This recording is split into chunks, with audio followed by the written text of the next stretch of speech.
Hello students, let's start a new chapter number 10, the sermon at Banaras. First of all, let me tell you what is the meaning of sermon. Sermon, you can say Updesh, the things, the talk told by, spoken by the saint is called sermon. अब बनारस में क्या उपदेश दिया गया, may be you have heard or not. एक lady को गौतम बुद्धा ने, महात्मा बुद्ध का नेम आपने I must say you must have heard, तो उन्होंने एक लेडी को रियलाइज़ करवाया था कि death is the ultimate truth of life. तो ये कैसे था, क्या चीज़ थी, the whole chapter describe about this. Gautam Buddha 563 BC to 483 BC. BC होता है बिफोर क्राइस्ट, तो उनका टाइम पीरियड क्या था, 563 before Christ to 483 before Christ. Began life as a prince named Siddhartha Gautam in North India. अब जो गौतम बुद्ध थे, उनका रियल नेम गौतम बुद्ध नहीं था, उनका रियल नेम था सिद्धार्थ, और वो एक प्रिंस थे नॉर्थन इंडिया में, सिद्धार्थ गौतम. और उनकी जो लाइफ स्टार्ट हुई थी वो एज अ प्रिंस स्टार्ट हुई थी. At 12, he was sent away for schooling in the Hindu sacred scriptures and 4 years later he returned home to marry a princess. 12 years की एज में उन्हें स्कूलिंग के लिए भेजा गया, जो हिंदू के सेक्रेड स्क्रिप्चर्स है, हिंदू की होली बुक्स के बारे में या वेदास के बारे में, जो उनके एजुकेशन के लिए उन्हें भेजा गया. और उसके 4 साल बाद वो आए एक प्रिंसेस से मैरिज करने. They had a son and live for 10 years at befitted royalty. उनके बाद मैरिज के बाद उनका एक बेटा हुआ, और वो बीफिटेड रॉयल्टी मीन्स उन्होंने पूरा जो रॉयल लाइफ स्पेंड की. At about the age of 25 the prince heretofore shielded from the sufferings of the world. कहते हैं 25 ईयर्स की एज में, heretofore means till then, shielded means छुपा कर रखना, from the sufferings of the world means जो world के दुख थे, दुनिया के दुख से उन्हें बचा कर रखा गया था, मीन्स उन्होंने अपनी लाइफ में कभी भी कोई दुख नहीं फेस किया था. While out hunting chanced upon a sick man. अब एक बार वो हंटिंग पे गए तो उन्होंने एक सिक पर्सन को देखा. देन एन एज्ड मैन, उसके बाद उन्होंने एक एज्ड पर्सन को देखा. Then a funeral procession. Funeral procession means किसी की डेथ हो गई थी, उसे क्रीमेशन के लिए ले जा रहे थे, वो चीज़ देखी. And finally a monk begging for arms. और फाइनली उन्होंने एक मॉन्क को देखा, भिखारी को, जो भीख मांग रहा था. मीन्स उन्होंने बहुत चीज़ें देखी उस दिन. These sights so moved him that he at once became a beggar and went out into the world to seek enlightenment concerning the sorrows he had witnessed. अब इन सारे सीन्स को देखकर, जो उन्होंने एक एज्ड पर्सन को देखा, बीमार को देखा, एक डेड पर्सन को देखा और एक भिखारी को देखा, तो उनके मन में एक तरह से एक इनडिफरेंस आ गया, जो दुनिया को की जो दौलत थी, जो हैप्पीनेस थी, उसे लेकर, और वो एक बैगर बन गए और वो वर्ल्ड में निकल गए. किस चीज़ के लिए, enlightenment concerning the Soros he had witness. जो उन्होंने सोरोस देखे थे उसके बारे में जानने के लिए, कि ये उनकी नॉलेज के लिए कि लोगों को दुख क्यों होता है. He wandered for 7 years and finally set down under a fig tree. वो 7 साल तक इधर उधर घूमे और फाइनली एक फिग ट्री के नीचे वो बैठ गए. वेयर ही वोड होता है कसम खाना, टू स्टे अनटिल एनलाइटनमेंट केम. और उन्होंने क्या कसम खाई कि जब तक मुझे इस बात की नॉलेज नहीं मिल जाती कि लोगों को इतना दुख क्यों होता है, मैं यहाँ से खड़ा नहीं हूँगा. Enlightened after 7 days he renamed the tree the bo tree and begin to teach and to share his new understandings. और जब उन्हें नॉलेज मिली उसके 7 दिन बाद उन्होंने उस ट्री को, जिस ट्री के नीचे उन्हें नॉलेज मिली थी, उन्होंने उस ट्री का नाम रख दिया बो ट्री. और उन्होंने उस चीज़ को, जो उन्हें समझ आया था, कि वो उन्होंने दूसरों को समझाना स्टार्ट कर दिया. At that point he became known as the Buddha. और उसके बाद उन्हें बुद्धा के नेम से जानने लग गए। और अब बुद्धा का नेम क्या होता है? द अवेकन्ड और एनलाइटेंड, मीन्स जिसे पता हो, जिसे नॉलेज है। The Buddha preached his first sermon at the city of Banaras. अब बुद्धा ने अपना जो फर्स्ट उपदेश था वो कहाँ दिया? बनारस में। Most holy of the dipping place on river Ganges, जो गंगा का एक बहुत होली प्लेस माना जाता है। The sermon has been preserved and is given here. उस सर्मन को आज भी सेव करके रखा गया है रिटर्न में, और जो यहाँ पर दिया गया था, it reflects the Buddha's wisdom about one inscrutable kind of suffering. Inscrutable होता है जिसे हम समझ ना पाएँ। वो उपदेश जो उन्होंने दिया था वो किसके बारे में था? जो हमारी सफरिंग्स है, जो हमारे दुख हैं, जिन्हें हम समझ नहीं सकते, उसके बारे में। एक्चुअली अभी आपको आगे पता चलेगा कि क्या था। एक स्टोरी के through. Kisa Gotami had only one son and he died. अब एक लेडी का मेंशन आया यहाँ पर, कीसा गोतमी, उसका एक बेटा था और उसकी डेथ हो गई। In her grief she carried the dead child to all her neighbours. अब वो इतनी दुखी थी कि वो अपने मरे हुए बच्चे की बॉडी को लेकर सारे नेबर्स के पास गई, asking them for medicine, and people said she has lost her senses, the boy is dead. अब वो नेबर्स के पास गई और उसने उनसे क्या कहती कि कोई दवाई दे दो, मेरे बेटे को ठीक कर दो। तो जो लोग थे वो कहते कि ये ना मतलब अपने होश खो बैठी है अपनी बेटे की डेथ पर, इसका बेटा तो मर चुका है। At length Kisa Gotami met a man who replied to her request. तो finally, at length means finally, उसे एक पर्सन मिला कीसा गोतमी को जिसने उसकी रिक्वेस्ट की, मेरे बेटे को बचा लो, मेरे बेटे को मेडिसिन दे दो। उसकी रिक्वेस्ट पर क्या कहा? I can't give thee medicine for thy child. Thee means you और thy means your, but I know a physician who can. कहते मैं तुम्हें तुम्हारे बेटे के लिए कोई मेडिसिन नहीं दे सकता, लेकिन मैं एक फिजिशियन को जानता हूँ जो दे सकता है। And the girl said pray tell me sir who is it. अब वो जो गर्ल थी वो एक्चुअली ज़्यादा ओल्ड एज नहीं थी लेडी, कहती प्लीज़ सर बता दो कौन है वो। And the man replied go to Sakya Muni the Buddha. उन्होंने क्या कहा? सल्य मुनि बुद्धा के पास जाओ। Kisa Gotami repaired to the Buddha and cried lord and master give me the medicine that will cure my boy. अब वो Kisa Gotami repaired means went, Buddha के पास गई और चिल्लाई प्लीज़ लॉर्ड एंड मास्टर, मेरे एक ऐसी मेडिसिन दे दो जो मेरे बेटे को ठीक कर दे। The Buddha answered I want a handful of mustard seed. अब बुद्धा ने उसे क्या आंसर दिया? मुझे ना एक मुट्ठी, मस्टर्ड होते सरसों के बीज चाहिए। And when the girl in her joy promised to procure it, procure means लाना। अब वो खुश हो गई कि मुझे तो सरसों के बीज लाने, और उसने प्रॉमिस कर दिया कि मैं लेकर आऊँगी। बुद्धा एडिड, बुद्धा ने आगे एक और बात ऐड कर दी, the mustard seed must be taken from a house where no one has lost a child, husband, parent or friend.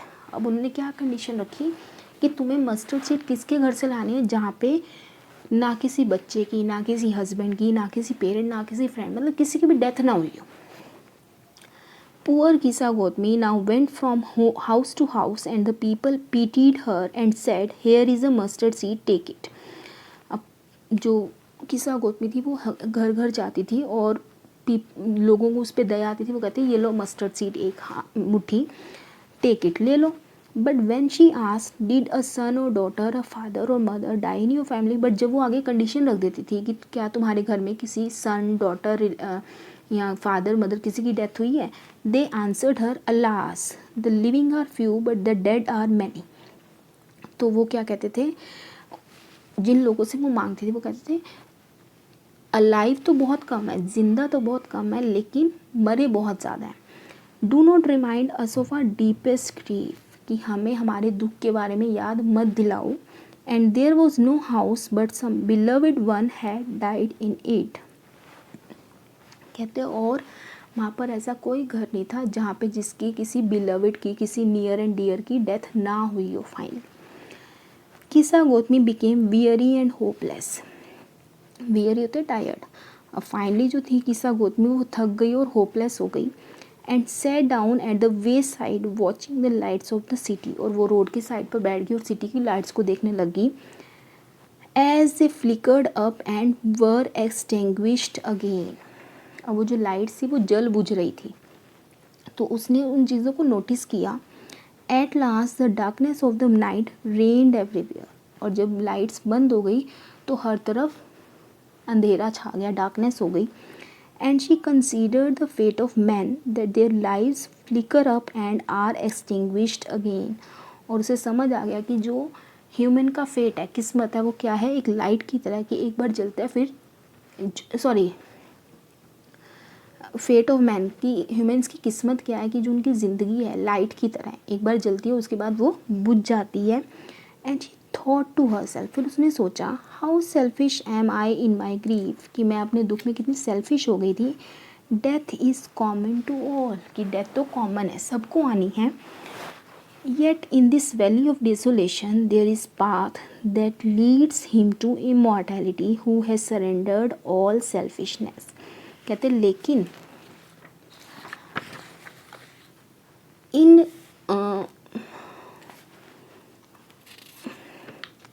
Desolation होता है disappointment, valley means place, means उसने कि इस पूरे वर्ल्ड में बहुत सारे डिसअपॉइंटमेंट्स हैं, लेकिन एक रास्ता ऐसा है जो इमॉर्टैलिटी को लेकर जाता है. और वो किसके लिए, जो अपनी सेल्फिशनेस को सरेंडर मीन्स छोड़ देता है. मीन्स जो लोग अपनी सेल्फिशनेस को, स्वार्थपन को छोड़ देते हैं, वो लोग इमॉर्टल हो जाते हैं. मीन्स जो दूसरों की हेल्प करते हैं, दूसरों की भलाई करते हैं. The Buddha said the life of mortals in this world is troubled and brief and combined with pain. अब बुद्धा ने उसे क्या बताया कि इस वर्ल्ड में मॉर्टल होते हैं जिनकी डेथ होनी है, जो ख़त्म हो जाएंगे, उनकी लाइफ ट्रबल मीन्स बहुत प्रॉब्लमेटिक है, ब्रीफ मीन्स छोटी है, कंबाइंड विद पेन, और उनकी लाइफ में बहुत सारा पेन है, बहुत सारा दुख है. For there is not any means by which those that have been born can avoid dying. कहते और ऐसा कोई मीन नहीं है, कोई रास्ता नहीं है जिससे कोई पर्सन मरने से बच सके. After reaching old age there is death. कहते हैं जब कोई पर्सन ओल्ड एज का होता है उसके बाद उसकी डेथ होनी ही होनी है. Of such a nature are living beings, क्योंकि ये लिविंग बींग्स का नेचर है. पहले वो छोटे होंगे, फिर वो बड़े होंगे, फिर वो ओल्ड एज हो जाएंगे, फिर उनकी डेथ हो जाएगी. As ripe fruits are early in danger of falling. कहते हैं जैसे जो राइप फ्रूट होते हैं उनका गिरने का सबसे ज़्यादा खतरा रहता है. So mortals when born are always in danger of death. कहते हैं वैसे ही जो मोर्टल्स हैं, जो ह्यूमन बींग्स हैं, जब उनकी जन्म होता है ना तभी उनकी डेथ फाइनलाइज हो जाती है कि उनकी जन्म हुआ तो उनकी डेथ होनी है. As all earthen vessels made by the potter end in being broken. कि मिट्टी के जो बर्तन हैं जो कुम्हार बनाता है वो फाइनल क्या होते हैं, टूट जाते हैं, मीन्स मिट्टी बन के मिट्टी में मिल जाते हैं. So is the life of mortals. वैसे ही ह्यूमन बींग्स की लाइफ है. Both young and adult, both those who are fools and those who are wise all fall into the power of death. कहते कोई यंग है, adult है, फूल है, wise है, सबको डेथ आनी ही आनी है. All are subject to death. Subject to death means they are slaves of death. कोई भी स्लेव से फ्री डेथ से फ्री नहीं है. Of those who overcome bye death depart from life.